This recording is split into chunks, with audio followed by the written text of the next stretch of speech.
Assalamualaikum warahmatullahi wabarakatuh. Alhamdulillah wassalatu wassalamu ala rasulillahi amma ba'du. Puji syukur senantiasa hanyalah milik Allah Subhanahu wa Ta'ala yang udah banyak ngasih kita kenikmatan sehingga kita masih bisa jumpa kembali di acara live Facebook. Kita akan berbincang-bincang dengan Dr. Amiruddin Tamrin. Beliau ini salah satu putra terbaik bangsa. Beliau lulusan S3, mengambil program doktor di Universitas Al-Auza'i. Beliau mengambil disertasi perceraian hukum positif di Indonesia dan meraih predikat terbaik di Universitas Al-Auza'i. Insyaallah kita akan berbincang-bincang dengan Dr. Amiruddin Tamrin. Halo, assalamualaikum warahmatullahi wabarakatuh, Dokter. Dr. Amiruddin Tamrin.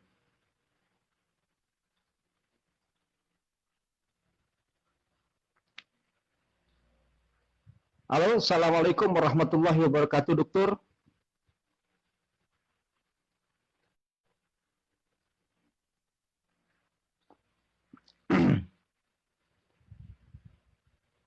Sahabat-sahabat Facebook, perlu kita ketahui bahwa saat ini kita sedang berbincang-bincang dengan Dr. Amiruddin Tamrin. Beliau merupakan salah satu pakar perundang-undangan tentang ahwalus syasiah, yaitu hukum pernikahan, hukum perceraian, dan sebab akibatnya. Beliau ini memang mendalami ilmu tentang ahwalus syasiah dan mengambil program S3 dengan disertasi ahwalus syasiah, yaitu perceraian hukum positif di Indonesia. Dan alhamdulillah kita telah terhubung dengan Dr. Amiruddin Tamrin. Assalamualaikum warahmatullahi wabarakatuh, Dokter. Waalaikumsalam warahmatullahi wabarakatuh. Shlonak, kif halak, kif akbar Dimas. Alhamdulillah, syukur Allah. Bi barakat doaik, alhamdulillah, kulun bi khair.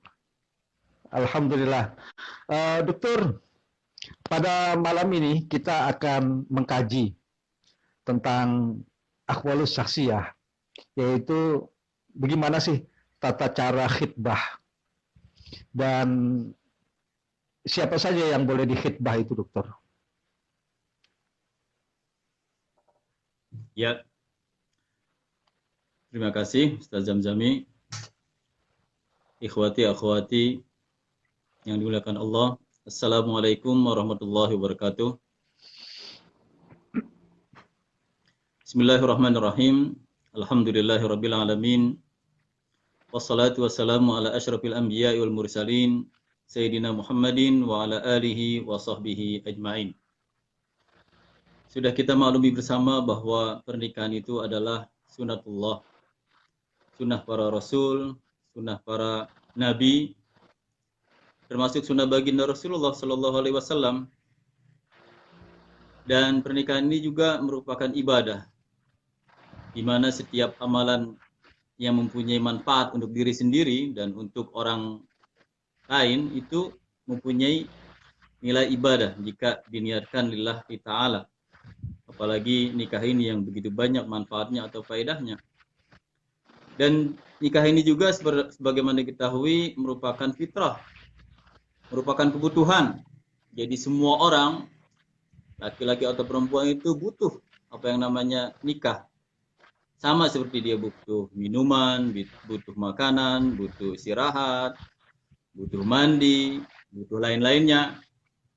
Jadi laki-laki membutuhkan perempuan, perempuan juga membutuhkan laki-laki. Jadi saling membutuhkan dan saling melengkapi. Dan agama Islam yang kita banggakan ini, yang kita muliakan ini, mengatur segala aktivitas umatnya. Sampai yang sekecil-kecilnya. Sampai masalah khitbah ini yang merupakan awal untuk suatu akad yang besar, yaitu akad pernikahan, juga diatur oleh para ulama kita, baik dengan mengambil inspirasi dari Al-Quran, Sunnah, hadis-hadis Rasul, semuanya diatur dengan begitu indahnya, begitu rapinya. Kalau boleh tahu, dokter. Jadi, iya. Ya. Jadi kalau boleh tahu, apa sih itu arti khitbah itu, dokter? Nah, saya sebelum masuk ke arti khitbah atau makna khitbah, saya ingin buka prolog sedikit. Jadi khitbah ini adalah sebagai pembuka atau langkah awal menuju pernikahan, kan begitu. Karena ini hal yang sangat penting, akad yang sangat penting, akad yang membedakan nanti antara haram dan halal, akad yang menyatukan antara laki-laki dan wanita, itu ada pembukanya. Ada upaya untuk semacam pelatihan atau persiapan atau fasilitasi dan untuk memudahkan ke arah sana. Itu ada yang namanya khitbah, ya. Ada yang namanya khitbah. Lalu apa khitbah itu? Yang tadi sebagaimana ditanyakan.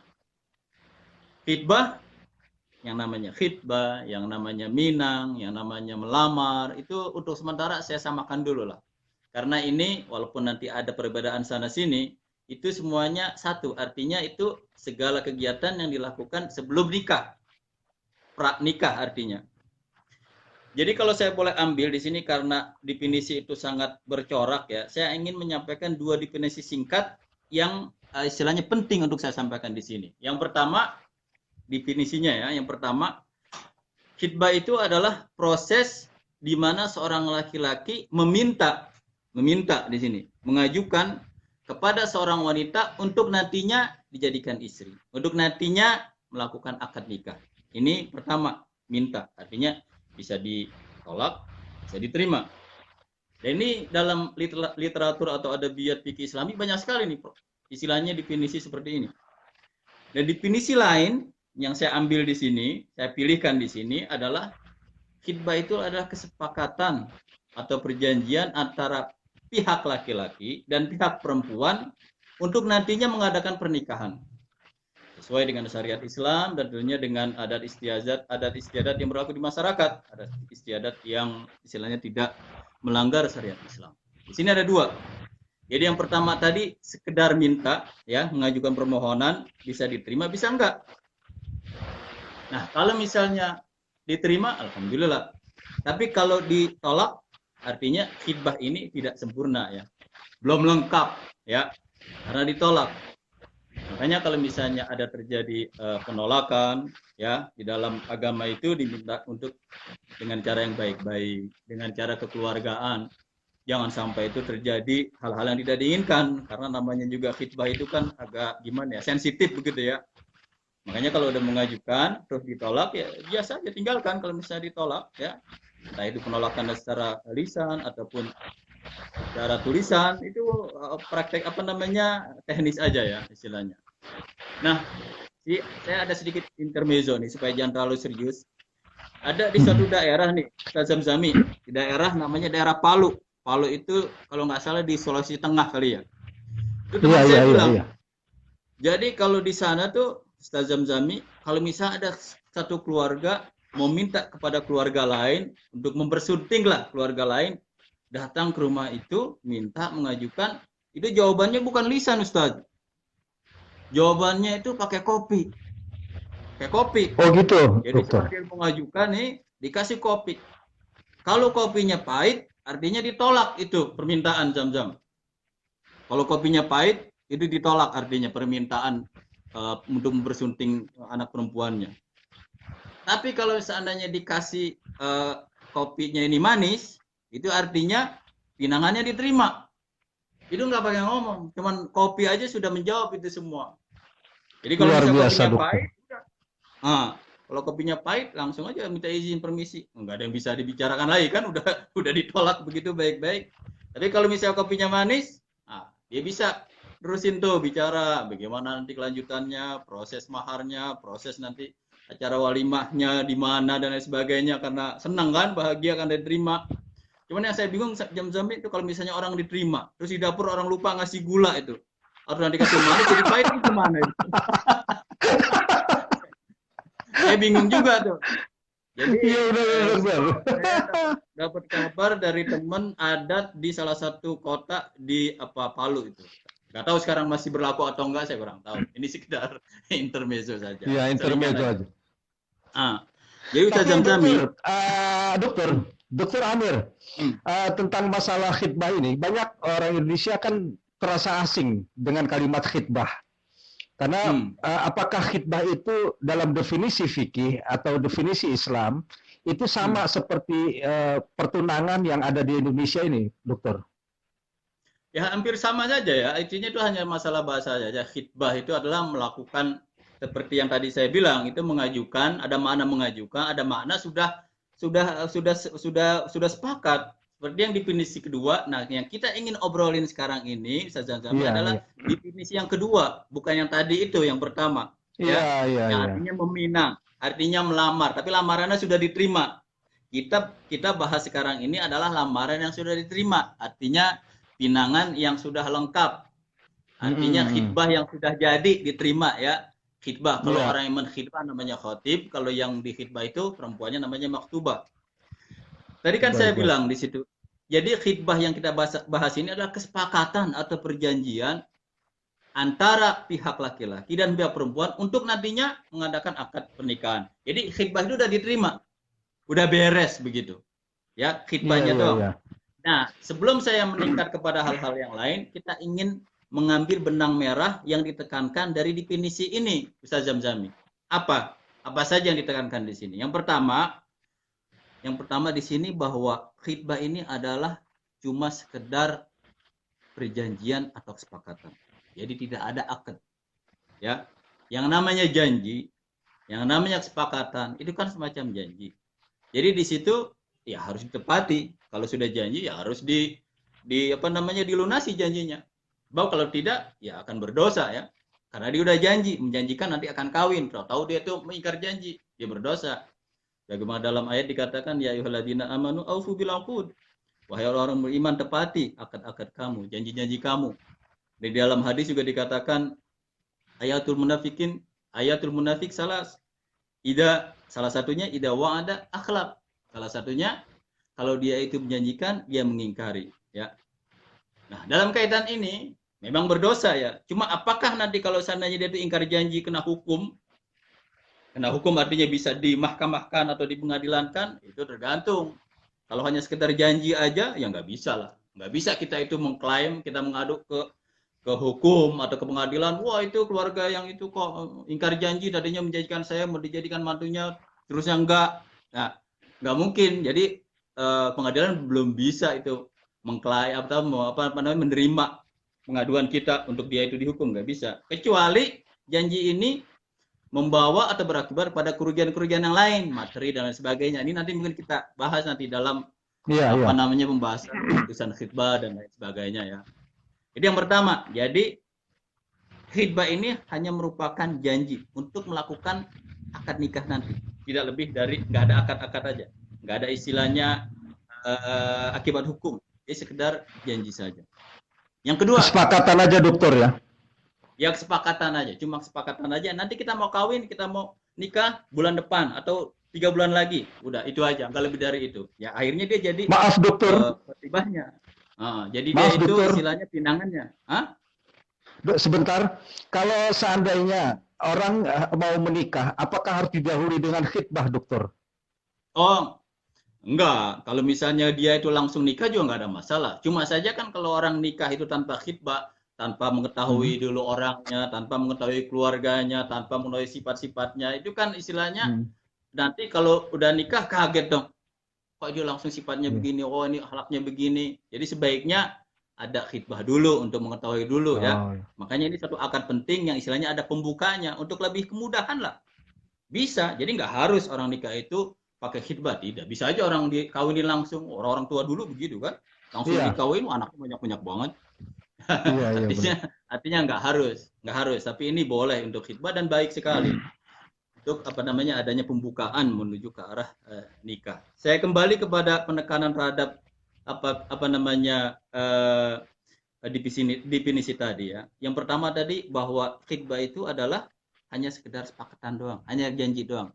Yang kedua, ini yang penting juga nih Mas Zamzami. Yang kedua itu Dari definisi ketahuan bahwa upaya khitbah itu atau ke arah nikah ini dilakukan oleh jenis yang satu, manusia ya, dan dari jenis kelamin yang berbeda. Apa ini maksudnya Ustaz Zamzami?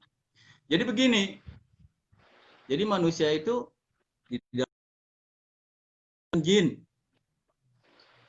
nggak boleh kawin dengan hewan. Kenapa kok ini aneh, ini gimana? Apa mungkin orang bisa kawin dengan jin? Isu ini sudah dari sejak zaman dulu sudah dilemparkan dan sudah terjadi begitu. Dan ulama-ulama dulu itu sudah menghukumkan, ada yang boleh, ada yang haram, ada yang makruh. Bagaimana hukumnya kawin dengan jin? Padahal kita tidak boleh. Ya, jadi kalau saya sendiri kalau ditanya, nggak bakalan saya bolehkan kawin dengan jin. Kenapa? Nasabnya nanti susah. Nasabnya nanti susah. Ini anaknya, ibunya yang ini, bapaknya siapa? Umpamanya. Ya. Jadi ini pernah siapa namanya, Imam Malik ditanya, bagaimana hukumnya orang nikah dengan jin? Dibilang nggak boleh. Kenapa? Karena nanti banyak wanita-wanita yang hamil ngaku suaminya jin, kan repot nanti. Ada celah yang membuat orang tuh jadi ada celah yang nanti membuat orang tuh jadi berbohong. Makanya dia langsung mengharamkan, tidak boleh kawin manusia dengan jin. Ini sudah selesai. Yang kedua tadi harus kawin dari jenis yang sama ya. Jenis yang sama tadi kan dibilang wa min ayati an khalaqalakum min anfusikum azwaja. Dan dari tanda-tanda kebesaran Allah adalah menciptakan istri-istri kamu dari jenis yang kamu juga, dari manusia juga, begitu maksudnya. Yang ketiga, harus perkawinan ini, nah ini sesuai dengan syariat Islam dan sesuai juga dengan hukum positif di Indonesia, harus laki-laki dengan perempuan, Ustaz Zamzami. Jadi nggak boleh umpamanya kawin antara laki dengan pria atau perempuan dengan wanita, itu nggak boleh. Haram hukumnya. Jadi laki-laki dengan perempuan, ada perempuan dengan laki-laki. Ini nggak boleh antara laki-laki dengan laki-laki. Perempuan dengan perempuan itu tidak boleh sama sekali. Dilarang keras itu. Karena apa? Karena tujuan daripada perkawinan atau pernikahan itu adalah utamanya ya. Utamanya itu adalah untuk menciptakan generasi atau keturunan yang dapat secara estafet ya, yang dapat menjadi khalifah di bumi. Yang dapat mengatur bumi. Sekarang gini dokter, di fenomena yang terjadi di masyarakat kita ada, walaupun nggak banyak. Jadi ada laki-laki dia pergi ke Thailand, kita tahu yang namanya Thailand kan. Nah, laki-laki itu diganti kelaminnya menjadi kelamin perempuan dan dia berubah menjadi perempuan. Nah, kemudian status dia itu menjadi perempuan, kemudian nikah dengan laki-laki.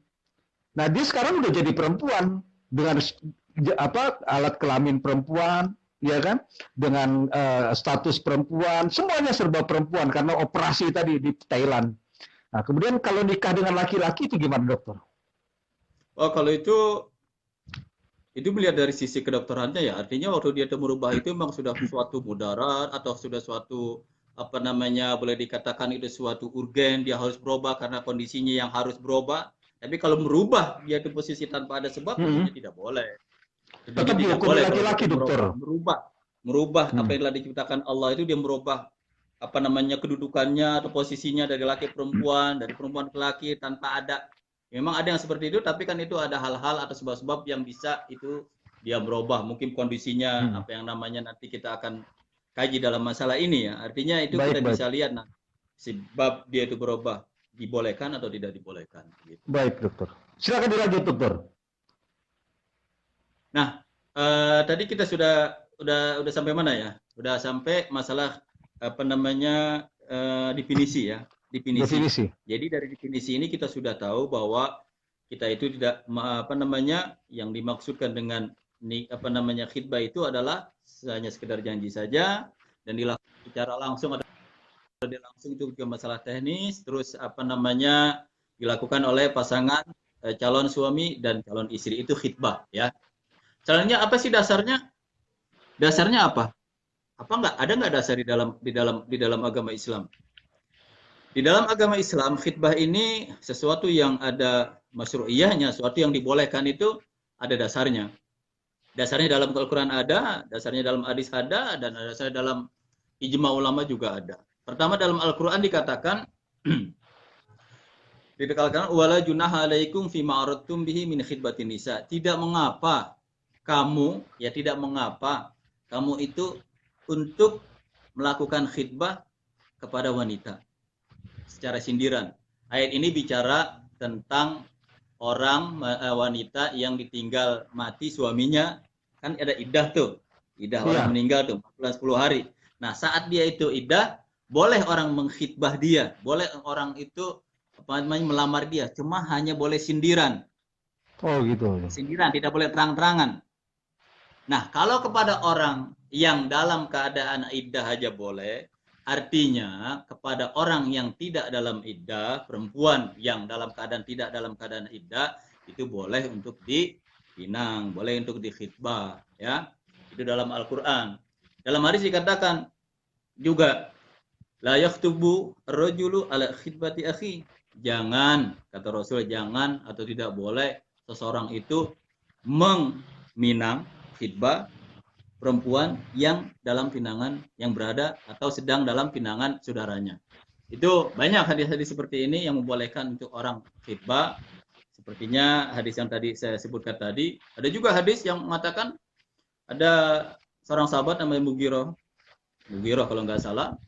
Dia telah mengkhidbah atau minang seorang, ditanya sama Rasul, kamu sudah lihat nggak? Belum. Lihat perempuan itu. Unzur ilaiha, dibilang begitu. Wa inau ahra liyudama bainakuma. Ya, artinya kira-kira lihat ya, karena dengan melihat itu kamu akan lebih mengarah kepada saling cinta, lebih mengarah kepada saling kasih dengan melihat itu. Dan hadis-hadis seperti ini banyak ya, Ustaz Zamzami ya. Jadi khidbah itu boleh ya, banyak ulama mengatakan boleh, dan ada juga mengatakan itu mustahabah, itu lebih dari boleh, dianjurkan begitu. Itu dari sisi hukumnya. Terus apa tujuannya? Tujuan khidbah itu apa, dokter? Nah, kalau kita membahas sesuatu, apalagi di dalam agama Islam ini, apa saja itu ada tujuannya. Apa tujuannya khidbah? Apa tujuannya dari orang ini melakukan peminangan atau pelamaran? Itu banyak sekali. Yang mungkin kita mengambil poin-poinnya, diantaranya di sini adalah untuk lebih memudahkan ya, untuk saling kenal lebih dalam lagi antara kedua belah pihak. Jadi kalau misalnya orang teman mungkin kenal biasa aja di kuliah atau di mana, tapi kan kita tidak bisa lebih jauh lagi mengenal pribadi masing-masing, kan tidak bisa, karena itu masalah pribadi kan. Tapi pada saat orang itu khidbah, nah itu ada kesempatan tuh untuk lebih mengetahui lagi pribadi masing-masing, bagaimana tampangnya, bagaimana akhlaknya, bagaimana ketaatannya, itu bisa ketahuan lah, bisa lebih dapat dilihat lah. Dia sukanya apa, makanannya suka apa, hobinya apa. Hal-hal seperti ini kan bisa mengarah, memudahkan nanti kalau dia udah kawin, kalau dia udah nikah, dengan dia tak tahu karakternya, sifat-sifatnya, positifnya, negatifnya. Kalau dia masing-masing punya negatif, bisa lebih saling memaklumi begitu. Nah, ini pentingnya untuk ada namanya khidbah, mengetahui lebih dalam lagi pribadi masing-masing, tentunya dengan batasan-batasan tertentu ya. Artinya dia bisa melakukan, bisa kunjungan boleh, bisa lewat WhatsApp boleh, bisa lewat telepon boleh dia, dan sah-sah aja artinya untuk saling ketemu, menanyakan, bertukar pikiran ya, untuk mengetahui lebih jauh lagi. Ini yang pertama. Yang kedua, ya tujuan utama atau keuntungan atau faedah dari khidbah ini adalah bisa mengenal lebih jauh lagi keluarga besar masing-masing. Jadi antara dua calon khotib dan makhtubahnya ini bisa mengenal keluarganya masing-masing. Yang perempuan bisa mengenal keluarga yang laki, kakeknya, pamannya, bibinya, adik-adiknya semuanya. Itu kan menambah silaturahim tuh. Bisa nambah keluarga tuh kan, bisa nambah kenalan lagi kan. Ya Allah kan, agama kita kan, Rasulullah SAW itu menyuruh kita untuk saling silaturahmi. Walaupun pamannya nanti nggak jadi atau putus, tetap aja nih hubungan tetap jalan, tetap saling kenal dan lain sebagainya. Itu untungnya. Jadi nambah persahabatan, nambah persaudaraan, nambah silaturahmi. Itu juga untungnya dari orang untuk melakukan khidbah. Selanjutnya, Dokter ya, Amiruddin, ini kan yang banyak terjadi, dokter ya. Pada saat di khidbah, kita kan bisa saling mengenal lebih dalam, dokter. Tapi kenyataannya, dokter, waktu kita mengenal lebih dalam, dia mungkin bagus, dokter. Dia mau buang angin saja ditahan-tahan. Tapi pas udah punya anak 2, anak 3, itu buang angin di mana-mana, dokter. Kadang-kadang depan TV, kadang-kadang di kamar mandi, kadang-kadang di mana. Itu bagaimana, dokter, kalau ada yang seperti itu? ya kalau misalnya orang masih khidbah itu yang ditampilkan itu yang manis-manis saja ya. Iya, begitu, Bisa dokter. jadi ditutupi begitu ya. Tapi ya enggak juga lah. Artinya dengan dia itu kan orang khidbah itu Ustaz Zamzam ini kan boleh melihat sekali 2 kali, boleh lebih dan boleh Oh, ketemu, gitu. boleh juga jadi enggak hanya sekali aja cukup boleh melihat. Jadi bisa kelihatan lah ini orang karakternya bagaimana, akhlaknya bagaimana. Mungkin juga emang ada ditutupi deh biasa lah namanya juga orang belum belum kawin jadi hanya menampilkan yang baik-baik aja. Tapi kan dengan dia itu ada kontak-kontak, ada dia ada komunikasi, ada dia kunjungan, ya artinya makin lama tuh makin memaklumi lah artinya ya tentunya kalau adat-adat yang jelek-jelek, yang kurang baik ya walaupun waktu khidbah ataupun waktu sudah nikah ya supaya dihilangkan lah seperti yang tadi Bisa nggak, dicontohkan. dokter? Ya.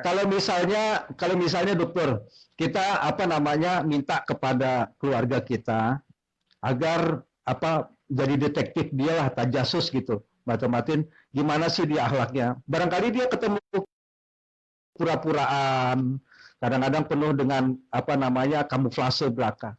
Tapi dengan kita meminta tolong kepada saudara untuk mengetahui dia lebih dalam, jadi mata-matain dia lah, tajasus dalam masalah ini, apa diperbolehkan, dokter?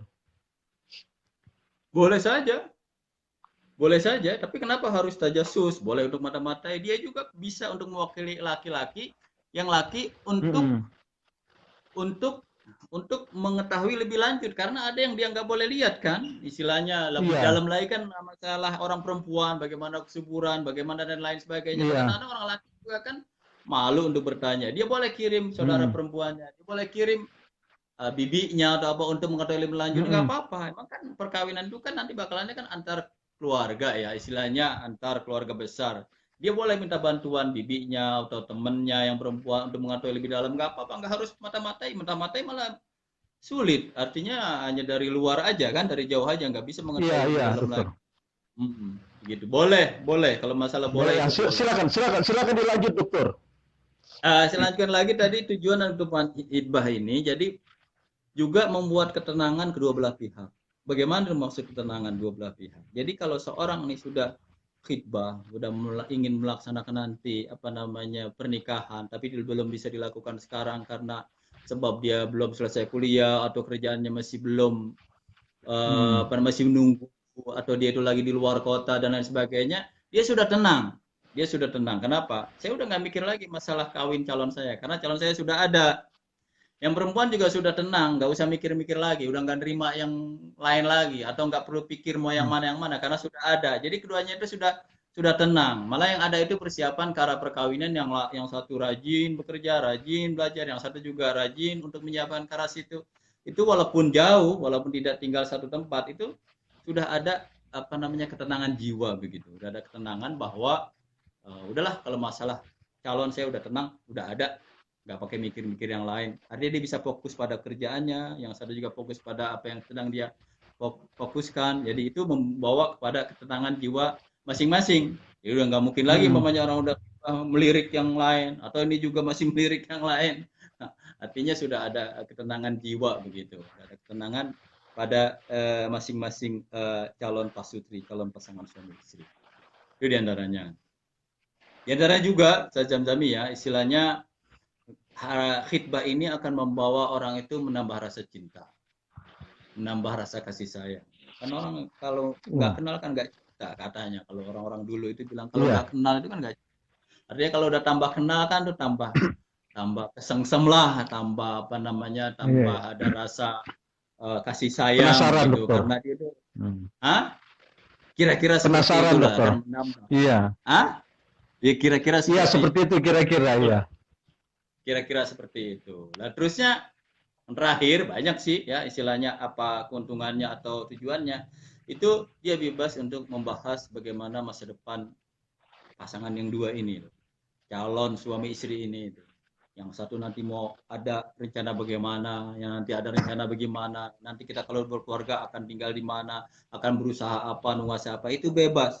Ya, dia bisa itu mengatur masa depannya masing-masing. Ini secara singkatnya Ustaz Zamzami ya, istilahnya dari tujuan daripada apa namanya tujuan Khidbah. daripada apa namanya khidbah di dalam agama Islam. Ini kira-kira tujuannya. Baik, Dokter Amiruddin. Kalau gitu, apa perbedaan antara khidbah ini dengan pacaran, dokter? Toh, saat pacaran juga kita bisa merencanakan masa depan, dokter. Terus terang ya, kalau misalnya itu ya, kalau misalnya disebut pacaran, saya di sini tidak melihat kebiasaan atau adat yang sedang berlangsung ya, istilahnya. Mm-mm. Saja mungkin itu akan banyak melanggar ajaran-ajaran syariat yang ada apa tidak ada pada ajaran-ajaran Mm-mm. agama Islam. Tuntunan yang ada itu banyak dirusak dengan namanya pacaran. Makanya kita itu tidak melihat apa namanya pacaran itu suatu hal yang sesuai dengan syariat. Apalagi pacaran yang Mm-mm. makna pacaran yang mungkin ada di benak Ustaz Zamzam dan kita semua Wah, mungkin yang pernah melihat orang pacaran itu bagaimana, itu semua iya, iya. tidak dibenarkan sama sekali. Makanya kenapa kita bicara khidbah ini adalah bahwa khidbah itu untuk menggantikan biasan-biasan buruk yang ada dalam masyarakat itu, bahwa ada cara yang suci, cara yang hormat itu dengan khidbah. Nggak mungkin lah orang yang bukan mahramnya, orang khidbah itu kan masih orang khidbah aja itu kan masih orang lain ya, bukan istrinya. Dia ada tidak boleh dia itu menyendiri, tidak boleh dia itu berkhalwat, tidak boleh dia itu pergi berduaan, ya itu masih Oh, jadi haram ada karena kalau karena bukan kalau istrinya. Makanya kalaupun pacaran itu mm-mm. pacaran itu kalau dengan makna yang mungkin makna maksud Pak Zamzam itu sama sekali tidak dibolehkan ya, tidak dibolehkan karena dia Dokter, itu masih orang lain. dokter, kalau Ya, seandainya uh, ada setelah khidbah itu kan, apakah boleh juga berdua-duaan gitu, dokter? makanya ada perbedaan yang mencolok tadi dibilang antara khidbah Mm-mm. dengan nikah. Khidbah itu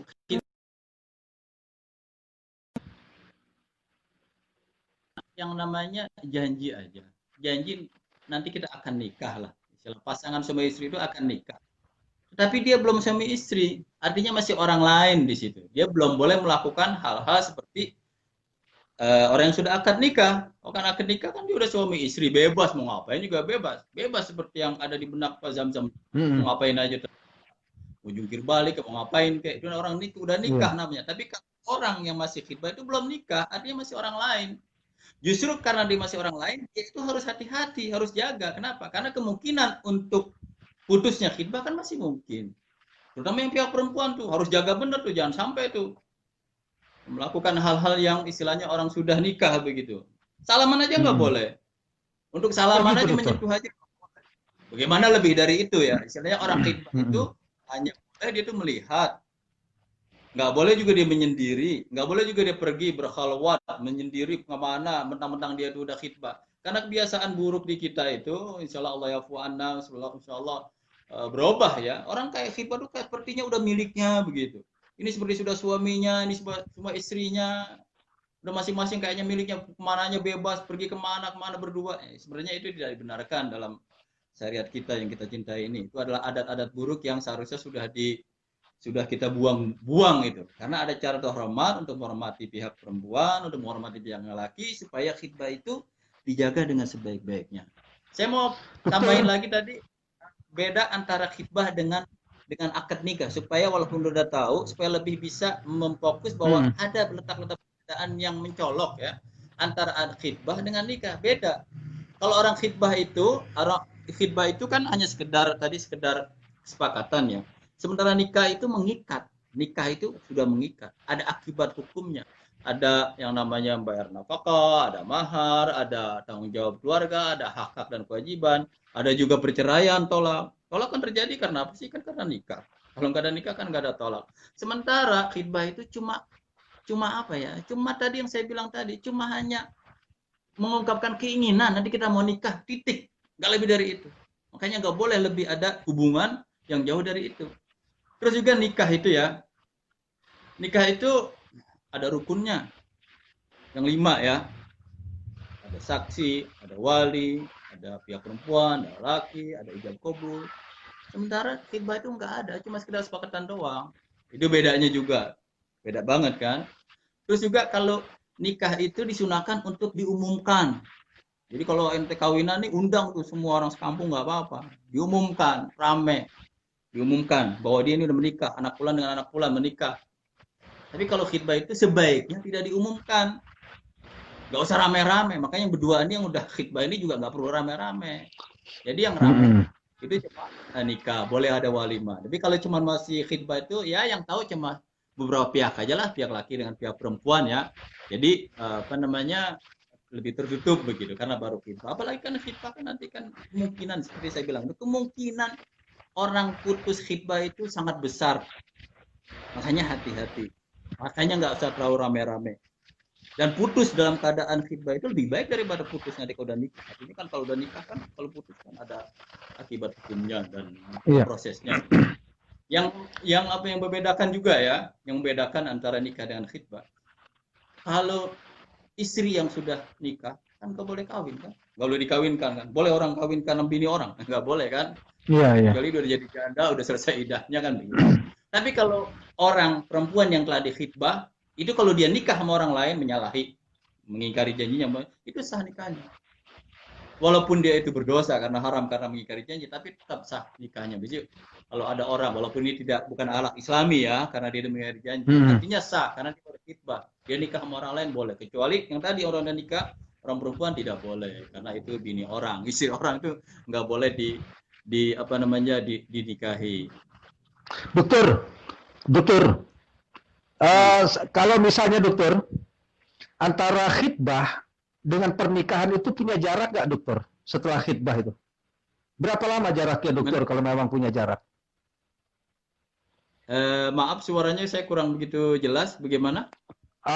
Dokter, antara khidbah dengan akad nikah dengan pernikahan, apakah itu punya ada jarak waktu? Kalau memang punya jarak waktu, berapa lama jarak waktunya? Ada berapa lama maksimalnya gitu, dokter? Nah, sebenarnya kalau ini menurut pandangan saya, sebenarnya itu nggak ada waktu yang tertentu ya. Tapi kalau bisa, itu nggak lama-lama. Makanya kalau orang sudah mau niat untuk khidbah, dia harus niat juga bahwa sebentar lagi itu akan menikah. Ngerti nggak? Jadi kalau bisa dia itu sekarang sudah siap untuk khidbah, dia paling tidak sudah siap untuk nikah. Dalam pengertian, ya mungkin berapa bulan lagi lah mau nikah. Sekarang khidbah. Karena repotnya kalau misalnya khidbah lama-lama, ya namanya tahu lama-lama kan. Namanya lama-lama. Sementara dia juga bukan suami istri, nanti dia dikhawatirkan akan timbul hal-hal yang tidak diinginkan. Apalagi kadang-kadang orang tuanya itu seolah-olah membolehkan dia pergi kemana yang namanya manusia. Manusia kan bukan tembok, apalagi laki perempuan. Ada rasa, juga ada rasa. Setan ada di situ juga. Artinya kan banyak sekali godaannya. Dan juga orang juga lihat nih orang kok khidbah lama banget. Belum juga nikah maunya. Nggak baik juga dalam masyarakat. Dia selalu apalagi sering kunjungan dan lain sebagainya. Sebaiknya kalau orang sudah khidbah itu cepat-cepat untuk nikah lah. Atau orang yang sudah mau khidbah itu sudah siap untuk menikah. Kira-kira seperti itu. Kalau ada alasan umpamanya, oh ini mau selesaikan dulu nih, kuliahnya tinggal setengah tahun lagi ya boleh lah, nggak apa-apa. Jadi umpamanya dia itu khidbah untuk mengikat supaya dia itu tenang nggak apa-apa. Tapi jangan lama-lama, jangan umpamanya khidbah pakai 5 tahun, 6 tahun, 7 tahun. Iya. Udah keburu berjamur. Repot kalau lama-lama nanti. Keburu berjamur, keburu dalu. Boleh ya, dokter. Boleh. Ada satu hal lagi, dokter. Ada satu hal lagi.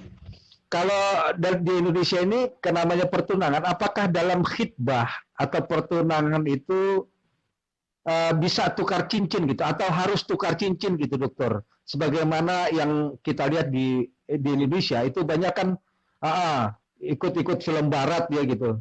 Khidbahnya pakai tukar cincin. Apakah itu memang diwajibkan, dokter? Hmm. Pertama, kalau khidbah tadi yang kita bicara ini adalah khidbah secara syariat, ya itu nggak ada ya istilahnya harus tukar cincin, apalagi tadi wajib tukar cincin, apalagi nanti masalah cincinnya. Pertama, kalau cincin itu, kalau cincinnya emas, itu kan kalau orang laki kan nggak boleh pakai cincin emas, itu haram hukumnya. Emas tidak boleh bagi orang laki, ya. Jadi selain untuk khidbah atau bukan khidbah, emas itu tidak boleh. Tapi kalau bukan emas, itu pun tidak, istilahnya tidak dianjurkan dalam ajaran agama kita itu. Nanti kalau orang khidbah itu harus pakai cincin, ya enggak lah, enggak harus begitu, enggak juga wajib, apalagi wajib, enggak. Tapi kalau sekedar dia mau pakai, umpamanya sekedar tanda dia aja ya, istilahnya itu adat ya, istilahnya dia nggak berpikiran bahwa ini bukan adat orang orang non Islam atau bukan adat yang kita nggak ini kan ya, sekedar dia pakai ya tidak terlalu salah lah begitu. Tapi menurut saya itu tidak ada dasarnya, tidak ada anjurannya dalam agama Islam. Jadi tidak perlu untuk pakai cincin gitu.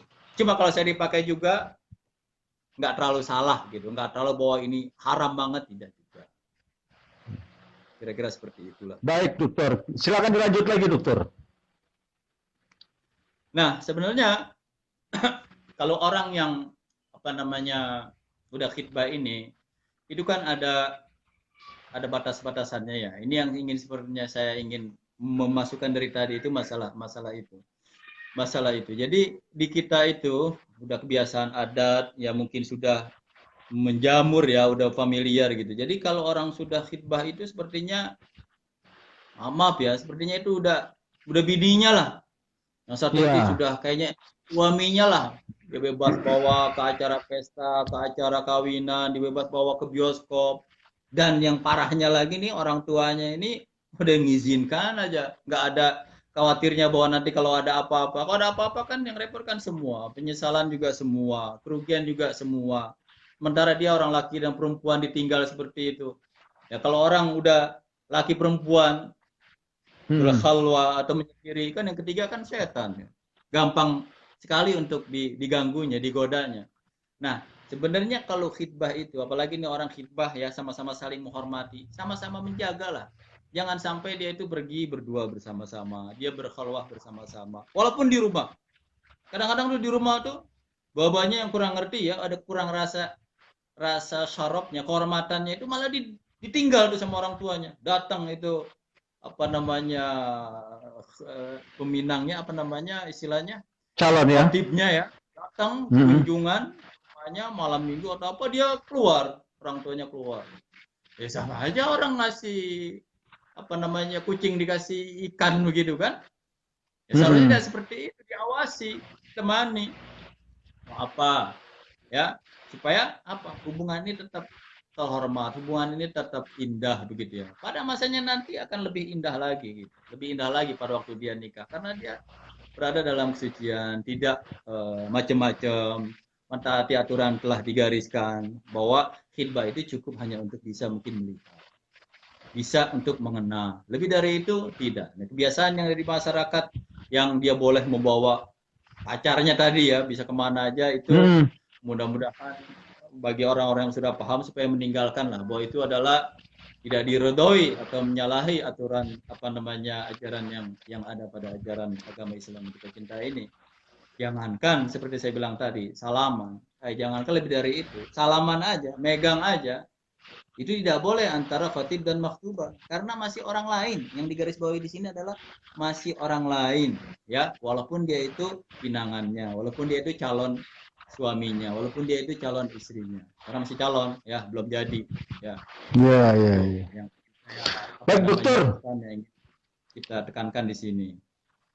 Dokter Amiruddin Tamrin, ini waktu kita nggak kerasa sudah cukup panjang dokter, hampir 1 jam kita ngobrol di sini. Dan insya Allah, iya, insya Allah nanti kita dokter kita sambung lagi minggu depan, ya kan? Dalam masih tema akhwalus sahsiyah atau hukum pernikahan ini. Tapi yang jelas dokter, masalah khidbah ini memang sangat bermanfaat sekali. Banyak mungkin umat Islam di Indonesia tidak mengerti definisi khidbah.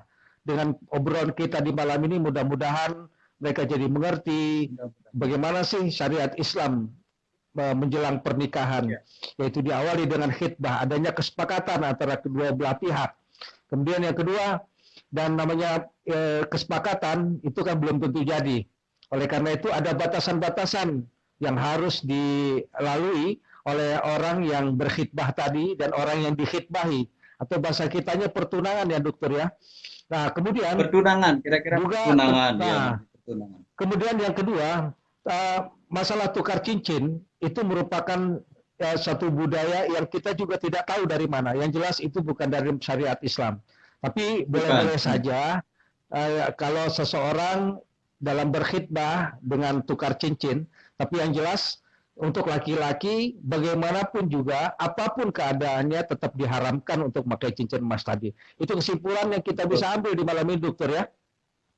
Ya. Mungkin ada pesan-pesan terakhir dokter yang ingin disampaikan bagi sahabat-sahabat di Facebook atau di media sosial tentang masalah khitbah ini. Ya mungkin saya hanya ingin menekankan kepada adik-adik, ya, kepada ibu-ibu, bapak-bapak yang punya anaknya ini sedang berkhitbah, ya, yang sedang dipinang itu untuk hati-hati sekali menjaga anak-anaknya. Hati-hati sekali jangan sampai kebablasan, ya, supaya hubungan indah ini tetap terjalin, terjaga sampai nanti waktunya akad pernikahan. Karena penyesalan atau apa ya, kalau terjadi sesuatu itu yang timbul hanya dosa dan penyesalan. Karenanya kita mohon kepada Allah untuk masing-masing dijaga kekuatan baik dari pihak perempuan dan pihak laki untuk menjaga ya hubungan dalam waktu khitbah itu tidak melebihi dari apa yang telah digariskan oleh agama kita yang kita muliakan ini. Itu saja. Baik dokter, alhamdulillah nanti kalau mungkin ada pertanyaan itu bisa sahabat-sahabat tulis aja di komentar dan nanti akan langsung dijawab oleh Dr. Amiruddin Tamrin. Kalau misalnya ada pertanyaan tentang materi ini, karena beliau merupakan salah satu pakar hukum ahwalus syasiah atau hukum pernikahan, perceraian yang salah satunya yang ada di Damaskus, Suriah. Beliau ini memang sangat diharapkan untuk bisa ada di Indonesia karena masih jarang sekali pakar-pakar hukum pernikahan yang ada di Indonesia ini. Baik dokter, mungkin itu saja obrolan kita di malam ini. Sampai ketemu di malam minggu depan dalam waktu yang sama dengan tema-tema yang akan berbeda-beda ya. Dan insya Allah nanti obrolan kita ini bisa bermanfaat bagi kaum muslimin semuanya. Dokter, karena waktu kita sangat terbatas, akhirnya saya Firman Zamzami Muhammad dan Dr. Amiruddin Tamrin pamit mundur. Kebenaran hanya milik Allah Subhanahu wa taala dan Rasulnya. Billahi taufik wal hidayah. Wassalamualaikum warahmatullahi wabarakatuh. Waalaikumsalam warahmatullahi wabarakatuh.